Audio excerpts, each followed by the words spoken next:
Well, as mass disruptions to daily life unfurls across much of the world, the EU has decided to shut the bloc's external border for 30 days.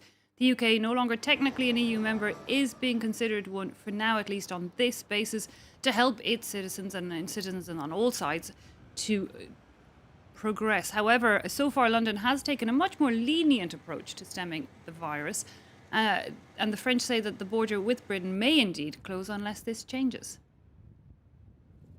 It goes without saying that if nations, for example the United Kingdom, stay with this logic or stick to it for too long, where they don't move on to measures of confinement, we'll have trouble accepting British citizens in our territory, who would move freely in their own country and then come to France. I say this because we have to take into account the right response to this epidemic, which lies in both national measures and in European coordination and cooperation. We can cross now to Brussels to our correspondent there, Dave Keating. Dave, external borders being closed, but tell us, what does this mean in practical terms? How restrictive is it? What exactly has been put in place?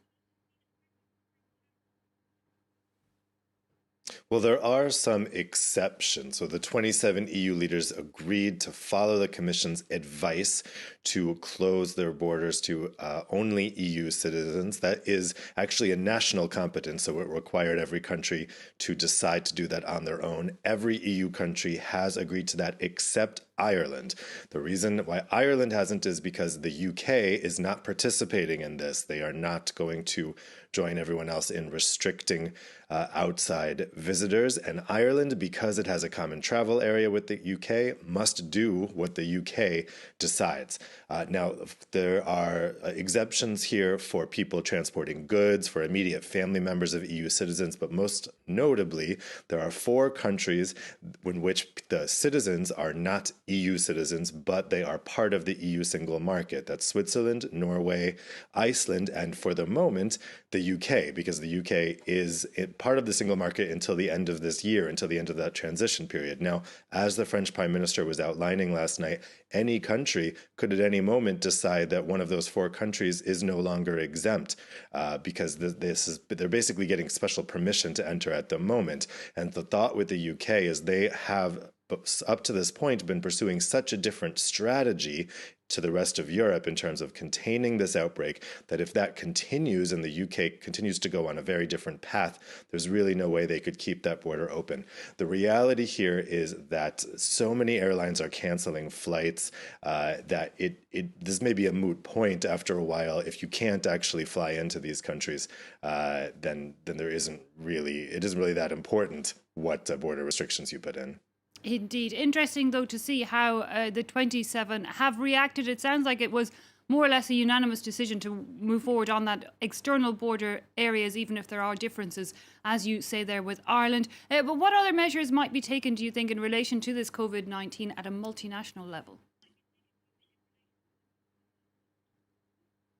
Well, the big effort here last night was to try to coordinate the EU responses. This external border restriction, the idea behind the Commission proposing it isn't because they really think an external border restriction is necessary. They're not that keen on it. They just want to stop the EU member states from putting up borders on their internal borders. So right now, you have more than half, well over half of EU member states blocking all foreign nationals, including fellow EU citizens. That's causing big backups at borders that normally are open, and this is restricting goods flow, and this is leading to fears about empty shelves at supermarkets. So the leaders agreed to offer a special lane for trucks to go straight through these border controls to make sure that the goods are getting to grocery stores. Now, they're also trying to coordinate those national measures that are being taken place. Belgium became the latest country to go into lockdown.